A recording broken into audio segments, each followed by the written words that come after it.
పవన్ కళ్యాణ్ గారు ఎంత దుర్మార్గం అంటే పవన్ కళ్యాణ్ గారు నిన్న కాకినాడ వెళ్ళాడు. ఎందుకు వెళ్ళారు స్వామి అంటే అంతకుముందే కలెక్టర్ గారు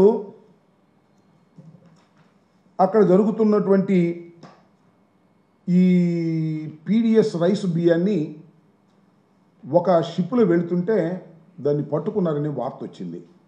కలెక్టర్ గారే సాక్షాత్తు వెళ్ళాడు, దాన్ని పరిశీలన చేశాడు, సీజ్ చేశాడు, వచ్చాడు. మళ్ళా పవన్ కళ్యాణ్ గారు వెళ్ళాడు, రాష్ట్ర ఉప ముఖ్యమంత్రి గారు. ఎవరితో వెళ్ళారు? మరొక సిద్ధాంతకర్త ఉన్నాడు ఆయన పార్టీలో, ఆయన మనోహర్ గారు. వీళ్ళిద్దరూ కలిసి వెళ్ళారు. వెళ్ళారు వాళ్ళ ప్రభుత్వం వెళ్ళారు. వెళ్ళి ఏం చేశారని అడుగుతా ఉన్నా నేను. వెళ్ళిన తర్వాత అక్కడ కొన్ని మాటలు వింటే చాలా ఆశ్చర్యాన్ని కలిగించే విధంగా ఉన్నాయి. పవన్ కళ్యాణ్ గారు అక్కడికి వెళ్ళి అవన్నీ తనిఖీ చేశారంట. ఆ తర్వాత ఆయన ప్రెస్ మీట్ మాట్లాడారు. ఏం మాట్లాడారంటే, నేను కాకినాడ పోర్ట్లోకి వస్తుంటే 2 మాసాల నుంచి రావడానికి వీల్లేదని అడ్డం పడ్డారు. ఒక మాట. నేను వస్తే అధికారులు సహకరించలేదు, ఎస్పీ నా దగ్గరికి రాలేదు, పౌర సరఫరాల శాఖకు సంబంధించినటువంటి అధికారులు కూడా సహకరించలేదు.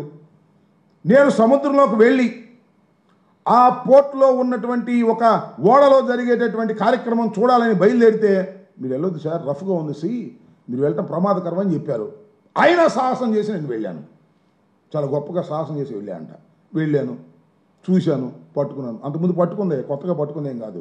అంతకుముందు కలెక్టర్ గారు పట్టుకునే దాన్ని చేశారు, దానికి వెళ్ళాను అనేటువంటి మాట మాట్లాడి ఈ విధంగా తాను ప్రభుత్వంలో ఉండి పని చేస్తున్నారో ప్రభుత్వంలో లేక పని చేస్తున్నారో అర్థం కానటువంటి పరిస్థితి కనిపిస్తూ ఉంది ఇక్కడ మన కాకినాడలో. ఒక విషయాన్ని ఇక్కడ చెప్పాలి కాకినాడకు సంబంధించి.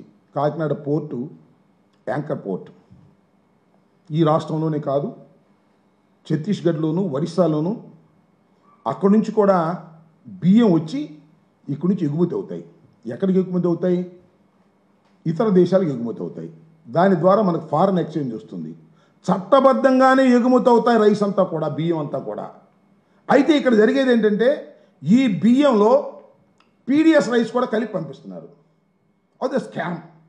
80% ఆఫ్ ది పీడిఎస్ రైస్ ఈ విధంగా ఇతర దేశాలకు ఎగుమతి చేసేటటువంటి ఒక యంత్రాంగం, ఒక స్కామ్ తయారైంది.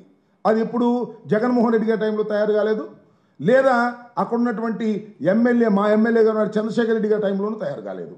ఇది అనాదిగా తయారైనటువంటి అంశం. దాన్ని అన్ని ప్రభుత్వాలు ఖండిస్తున్నాయి. వాటిని జరగకోకుండా ఉండేందుకు ప్రయత్నం చేస్తున్నా కూడా జరుగుతూనే ఉన్నటువంటి కార్యక్రమం మనం చూస్తున్నాం. ఇవాళ నేను మనవి చేస్తున్న, వైఎస్ఆర్ కాంగ్రెస్ పార్టీ అధికారంలోకి దిగిపోయి చంద్రబాబు నాయుడు గారి కూటమి ప్రభుత్వం అధికారంలోకి వచ్చిన తర్వాత 6 మాసాలు అయింది. 6 మాసాల్లో మన మంత్రి గారు, ఆ పౌర సరఫరాల శాఖ మంత్రి గారు జనసేన పార్టీకి చెందిన ఆయన దీన్ని అరికట్టేస్తాను అన్నాడు.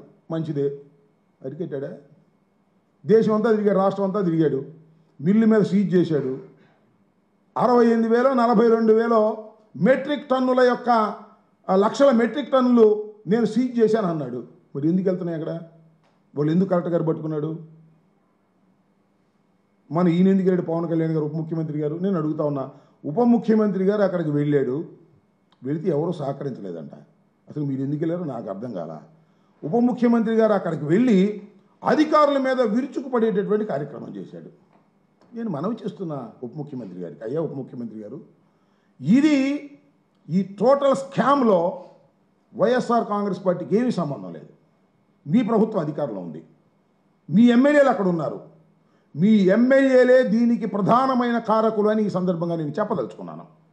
సాక్ష్యాధారాలతో కూడా అవసరమైతే నిరూపించడానికి సిద్ధంగా ఉన్నాం. మొత్తం ఉన్నటువంటి 164 మంది ఎమ్మెల్యేలు కూడా పీడిఎస్ రైస్లో దొంగతనం చేసే కార్యక్రమంలో వారు కూడా పాలు పంచుకునేటువంటి కార్యక్రమం ఉన్నారు. ప్రతి నియోజకవర్గంలోనూ 5 లక్షలు, 10 లక్షలు, 20 లక్షలు, 50 లక్షలు, కోటి రూపాయల వరకు నెలవారీగా మామూలు తీసుకునే కార్యక్రమం ఎమ్మెల్యేలు చేస్తున్నారు.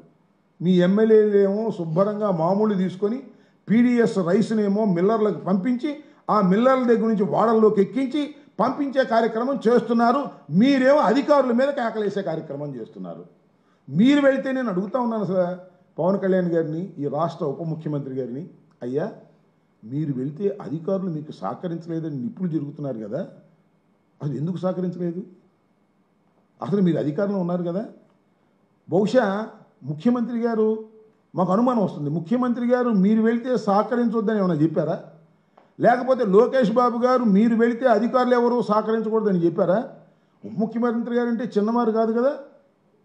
21 సీట్లు పోటీ చేస్తే 21 సీట్లు గెలుచుకున్నటువంటి వ్యక్తి, 100% స్ట్రైక్ రేట్ ఉన్నటువంటి వ్యక్తి ఎవరు? మన పవన్ కళ్యాణ్ గారు. ఆ పవన్ కళ్యాణ్ గారు వెళ్తే అధికారులు సహకరించలేదని చెప్పడానికి are you not feeling shy? అధికారులు మీరు సహకరించకపోతే మీరు ఏం చేయాలి? అసలు మీరు ప్రభుత్వంలో ఉన్నారా, ఇంకా ప్రశ్నించే ధోరణిలో ఉన్నారా? ఒక్కసారి ఆలోచించుకోవాల్సినటువంటి అవసరం ఉందని కూడా మనం చేస్తున్నాం.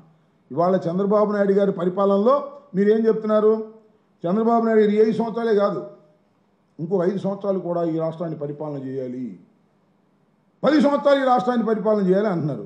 చేసుకోండి, మాకేమో. మీ ప్రభుత్వం మళ్ళీ తిరిగి అధికారంలోకి వచ్చిన రోజున మళ్ళా చంద్రబాబు నాయుడు గారిని ముఖ్యమంత్రిగా చేసుకోండి. ఇన్ని పాపాలు చేసి మళ్ళీ తిరిగి మీ రాష్ట్రంలో, ఈ రాష్ట్రంలో మళ్ళీ మీరు అధికారంలోకి వచ్చేటటువంటి ప్రశ్న ఉద్భవిస్తుందని మీరు అనుకుంటే అది మీరు పప్పులో కాలేసినట్లు లెక్క.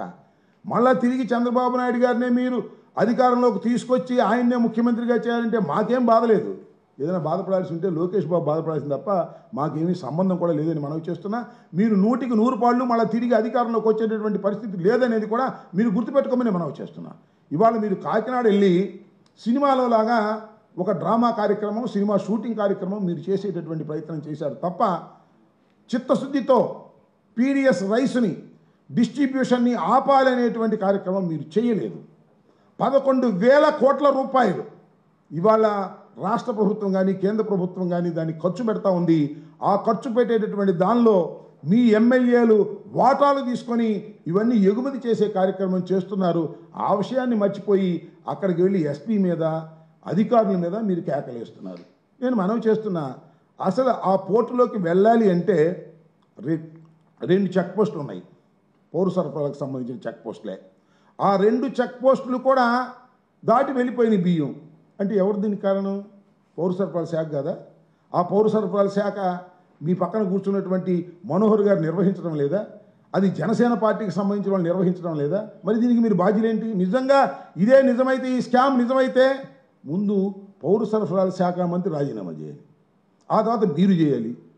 చివరికి మీ బాధ్యత రాహిత్యంగా బాధ్యత వదిలేసి మీరు ఎవరి మీద విమర్శ చేస్తున్నారు? ఆ వెళ్ళిపోయినటువంటి చంద్రశేఖర్ మీద విమర్శ చేస్తున్నారు, చంద్రశేఖర్ రెడ్డి గారి మీద. ఇవాళ ఆయన మీద విమర్శ చేస్తే ఏం ఉపయోగం అని మనం చేస్తున్నాము. కాబట్టి ఒక దారుణమైన పరిస్థితుల్లో మీరు ప్రవర్తన చేస్తున్నారు.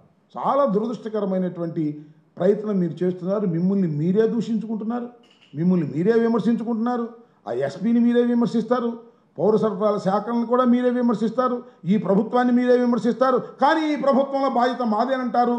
ఆ బాధ్యత చేపట్టే పరిస్థితుల్లో లేదు. ఇది చూస్తే మాకు చాలా విచిత్రం వేస్తుంది. నాకేమనిపిస్తుందంటే పవన్ కళ్యాణ్ గారి సినిమా డైలాగ్ ఉంది, అదేంటది? నాకు తెక్కుంది దానికో లెక్క ఉంది, నాకు తెక్కుంది దానికో లెక్క ఉంది. ఇదంతా చూస్తే మీకు లెక్కలేనంత తెక్కున్నట్టుగా అర్థమవుతుంది. ప్రభుత్వంలో మీరుంటారు, ఎస్పీని విమర్శిస్తారు. ప్రభుత్వంలో మీరుంటారు, పౌర శాఖ అధికారులను విమర్శిస్తారు. ప్రభుత్వంలో మీరుంటారు, ఎవరి మీదో కేకలేస్తారు.